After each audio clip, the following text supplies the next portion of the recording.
IPhone কিনতে গিয়ে আমাকে কিডনি বিক্রি করতে হয়েছে। ইট কস্ট মি আ কিডনি। আমাকে আমার একটা হাত এবং একটা পা হারাতে হয়েছে।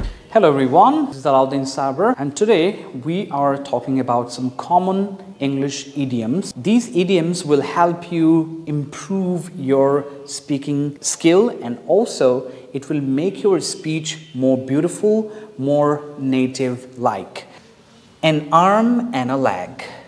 অর্থাৎ একটা হাত আর একটা পা। That means very expensive. অর্থাৎ অনেক বেশি দামি বা অনেক বেশি কস্টলি বোঝায়।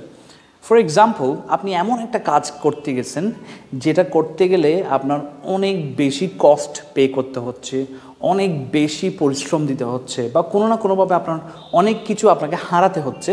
সেই ক্ষেত্রে আপনি এই ইডিয়ামটা ইউজ করতে পারেন, an arm and a leg. বাংলায় আমরা এটাকে যেটা বলি আর কি, যে আইফোন কিনতে গিয়ে আমাকে কিডনি বিক্রি করতে হয়েছে। So this is something like that. এখানে একটা এক্সাম্পল দিছে, it cost me an arm and a leg to take my trip to Australia. অস্ট্রেলিয়ার ট্রিপে যেতে আমাকে আমার একটা হাত এবং একটা পা হারাতে হয়েছে। দ্যাট মিনস আমাকে অনেক টাকা খরচ করতে হয়েছে। It was very expensive.